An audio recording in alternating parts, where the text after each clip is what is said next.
All leaders can persuade. All successful people can get people to make decisions in their own best interest that also get them to participate with their company. It's the number one skill that I see most people not spending the most time on, is their ability to communicate, their ability to persuade people. And because they're constantly trying to go to a different course, or they think that somehow if their product is good enough, or they get the right sales pitch, that somehow they're going to win. But the fact of the matter is, you've got to become a better persuader. I'm constantly, personally working on that skill and refining it. So number one thing as a business leader that you should be evaluating is, are you constantly refining, constantly getting better, constantly making alterations, constantly being aware of how you can improve in all of these areas? The thing that happens when I say that to most people that are average, let me tell you what their response is. I already have that. I already got that down. I'm already persuasive. I already can do that. And even as I say that to people, I hear people all the time say, oh, I'm already good at that. Let me be very, very clear with you as a friend. If you were really good at that, you'd be more wealthy.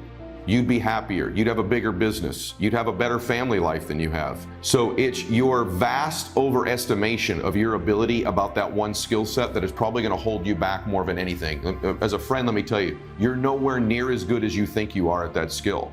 And the fact that you think you're great at it may be your greatest detriment to moving forward in your life, because you don't think there's this gap between where you should be and where you are that'll cause you to do the work to get there. And so I never overestimate my ability to persuade. I always think I can get better. I always think I can grow.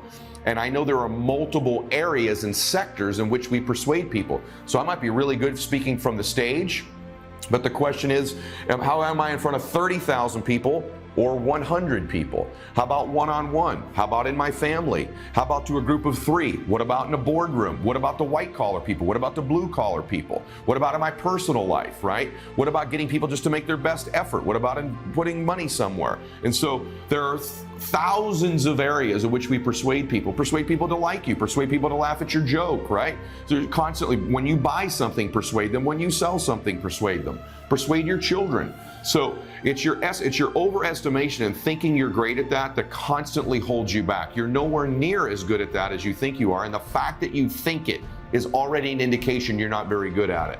So you might be great in one area, but not great in the others. And so please don't check the box and think you're outstanding at that. I've coached athletes, entertainers, politicians, business people one-on-one, and I coach in large groups. If I know I need to get better in those areas, I would submit to you that you probably do as well, because I'm not as good as I could be or as good as I should be in almost every area of persuasion. Having said that, let's take the business context for a second. One thing I want to challenge you to be as a leader of your business, whether it's just you're a leader of one, which is you as a salesperson, or a leader of 10 as a team, or a company of 25,000 employees, is you must become evangelical about your cause and your mission. The greatest business people have an evangelical property about them. They're evangelizing all the time. They're propagating the strengths, the benefits of their business, of their mission, of their cause. One of the great evangelists of all time is Steve Jobs. There's a great book written by a guy named Guy Kawasaki many years ago called Selling the Dream. And in that book, he talks about the way that Steve Jobs sold the dream of Apple, and he literally called him an evangelist for the cause. There's a great story in that book about Steve Jobs when he was recruiting. He knew he needed to have a CEO of his company, and he wanted to have the best. And at that time, there was a man named Scully who was the head of Pepsi, and Jobs was this young kid in his 20s trying to recruit this executive who had made millions of dollars, and he couldn't get him, and he couldn't get him, and he couldn't get him. And finally, he gets the voicemail back in those days, the answering machine actually of Scully, and he says, Listen, man, when you're tired of selling sugar water to kids over there at Pepsi and you want to come change the world, frickin' call me back and we'll do it together. Boom, and he hangs up, right? He was evangelical about the cause. Sugar water and Pepsi changed the world at Apple, right? And Scully, who's making millions of dollars, he's CEO of one of the most powerful companies in the world, looks to his wife and she says, I think he's right.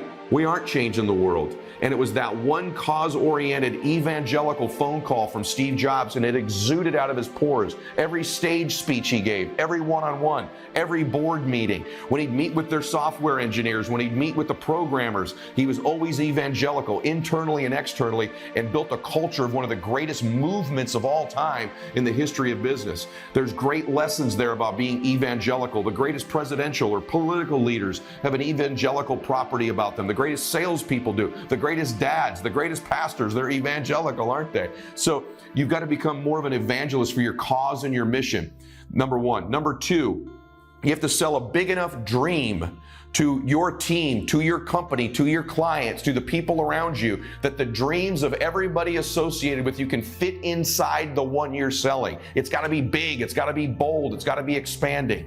Number 3, it's got to be repetitious. You can't get tired of saying the same things over and over and over again. One of the deficiencies of leaders that are weak is they constantly think they have to say new things to old people.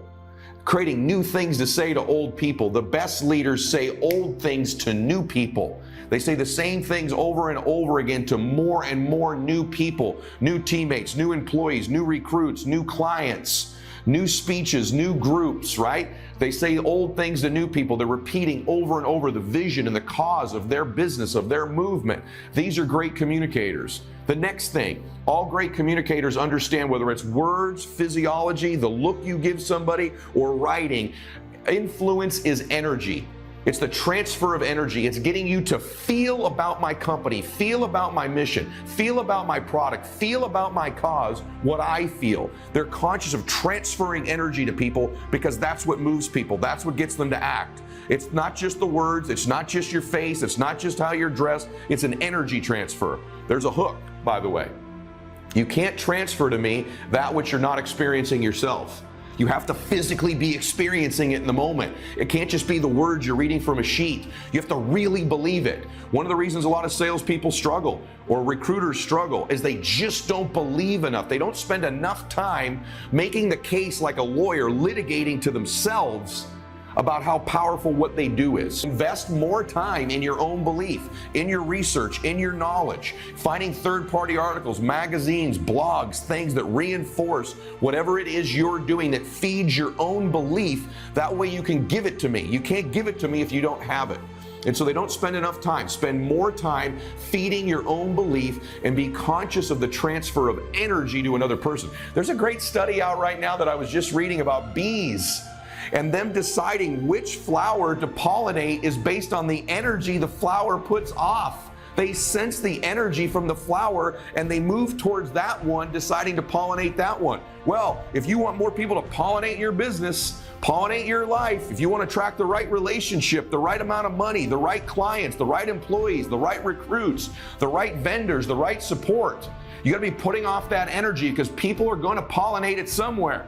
You want them pollinating with you, right? And that's an energy feeling they get from people. The bottom line is people got to be, when they get around you, they got to feel something special about you, special about where you're going, special about your cause, special about your mission, that something special's happening, something historic, something big, a big old dream. In fact, one big enough that my dream can fit inside the one these people are selling me, right? And so this is the key of moving people. The number one skill, go all the way back to the beginning.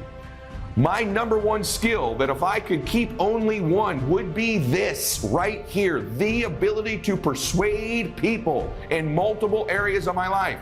How do I get better at it? Transfer energy. Number 1, feed your belief. Number 2, number 3, make sure that it's repetitious over and over again. Say old things to new people, right? And you got to be evangelical and sell a big old dream.